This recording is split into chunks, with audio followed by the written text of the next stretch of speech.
அண்மைச் செய்தி. நாடாளுமன்ற தேர்தலை ஒட்டி வரும் 24ஆம் தேதி முதல் 31ஆம் தேதி வரை இபிஎஸ் பிரச்சார சுற்றுப்பயணம் மேற்கொள்ள இருப்பதாக அதிமுக தலைமை அறிவிப்பு வெளியிட்டிருக்கிறது. நாடாளுமன்ற தேர்தலை ஒட்டி எதிர்க்கட்சித் தலைவர் இபிஎஸ் பிரச்சாரம் மேற்கொள்ள இருக்கிறார். வரும் 24ஆம் தேதி முதல் 31ஆம் தேதி வரை இபிஎஸ் பிரச்சார சுற்றுப்பயணம் மேற்கொள்ள இருப்பதாக அதிமுக தலைமை அறிவிப்பு வெளியிட்டிருக்கிறது. 24ஆம் தேதி திருச்சியில் துவங்கி 31ஆம் தேதி வரை இந்த பிரச்சாரம் நடைபெற இருக்கிறது. 24ஆம் தேதி திருச்சியில் துவங்கி 31ஆம் தேதி நாகையில் இந்த பிரச்சாரம் முடிவடைய இருக்கிறது.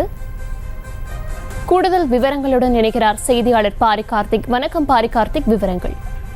வணக்கம். வருகின்ற நாடாளுமன்ற தேர்தலுக்கான முதல்கட்ட பிரச்சாரத்தை அதிமுகவுடைய பொதுச்செயலர் எடப்பாடி பழனிசாமி அவர்கள் துவங்க இருக்கிறார்கள். 24ஆம் தேதி ஞாயிற்றுக்கிழமை மாலை 4 மணிக்கு நாவலூருக்குட்பட்டு வண்ணாரக்கோயில் திருச்சியில் தனது பிரச்சாரத்தை துவங்குகிற அவர் 26ஆம் தேதி தூத்துக்குடி தொகுதிக்குட்பட்ட பல்வேறு இடங்களையும், அது தொடர்ச்சியாக திருநெல்வேலி, 27ஆம் தேதி கன்னியாகுமரி, தென்காசி என 2 தொகுதிகளிலும் தொடர்ச்சியாக பிரச்சாரத்தை மேற்கொள்கிறார். அதன் தொடர்ச்சியாக 28ஆம் தேதி வியாழக்கிழமை விருதுநகரிலும், அதே போல 29ஆம் தேதி காஞ்சிபுரத்திலும், தொடர்ச்சியாக ஸ்ரீபெரும்புத்தூர் என 2 தொகுதிகளிலும் அன்றைய தினமே பிரச்சாரம் செய்கிறார். மேலும் சனிக்கிழமை 30ஆம் தேதி புதுச்சேரியிலும், அதன் தொடர்ச்சிக்கு மாலை கடலூர் மற்றும் 31ஆம் தேதி சிதம்பரம், மயிலாடுதுறை, நாகப்பட்டினம் என 3 தொகுதிகளில் பிரச்சாரம் செய்கிறார். நாளொன்றுக்கு 2 முதல் 3 தொகுதிகளில் பிரச்சாரமானது செய்ய இருக்கிறார். முதற்கட்ட பிரச்சார சுற்றுப்பயணம் பட்டியலானது தற்போது வந்திருக்கிறது. அதன் அடிப்படையில்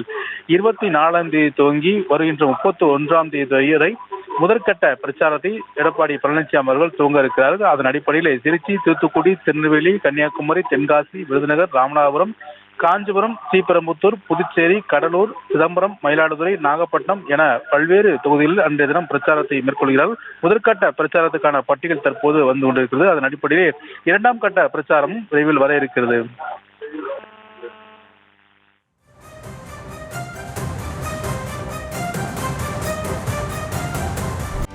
செய்திகளை உடனுக்குடனும் துல்லியமாகவும் தெரிந்து கொள்ள சப்ஸ்கிரைப் பண்ணுங்க.